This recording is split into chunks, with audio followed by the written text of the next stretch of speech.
Nagkapaluan ng ulo. Uy shit, ingat kayo guys, ingat. Tanghali na kasi nakaalis. Pag tanghali na talaga, ano pa yung na-expect natin pag nasa EDSA tayo dadaan? Malamang ganito pa mangyayari. Syempre, mabait tayo ngayon. Hindi tayo dadaan sa bus lane yan Hindi tayo dyan. Hindi magandang gawain yan. Dito lang tayo, singit-singit lang tayo.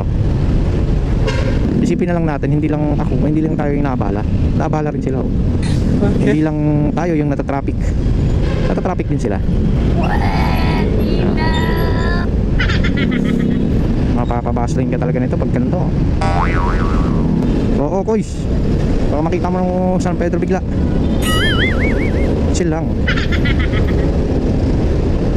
Medyo malapad kasi itong isang truck delikado. Pero syempre kaya na. Tiga mandar. Baka makita ko bigla si San Pedro Ay stop ka muna, dadaan ako. Ganyan ang tamang singit guys. Pero kung hindi siya umandar, pwede ka na dito sa gitna.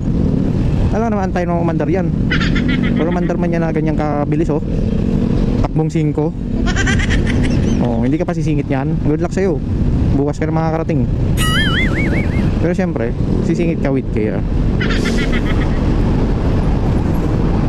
Iwasan natin maka-aksidente.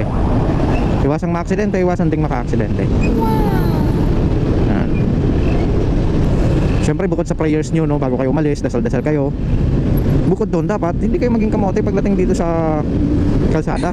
Dasal-dasal kayo. Ang time ng pagdasal nyo, pagdating nyo naman dito sa kalsada, waswas dito, waswas doon. Nakakaya kay Papa Jesus.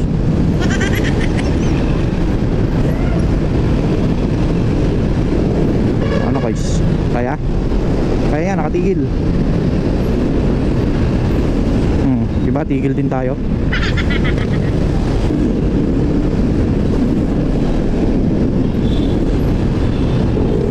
Konting taste na lang guys, malapit na tayo. Ayan na, hindi niya na natiis, siningit niya na po. Ayan na.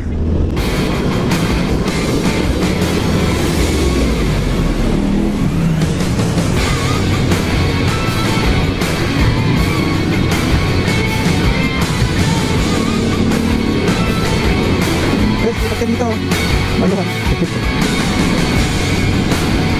Bumotik kita talaga ito lang yun.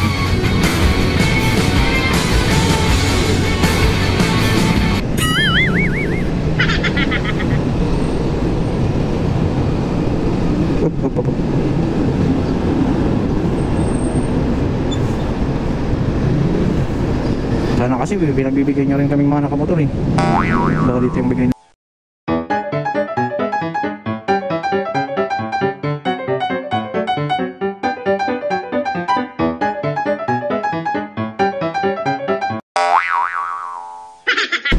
Ayun may dumaan sa bus lane hindi na nakatiis. Tingnan natin sa dulo kung hindi rin sila matitiis ng mga naka blue boys dyan. May mga naka blue boys dyan, matik talaga yan. Tapos may camera din.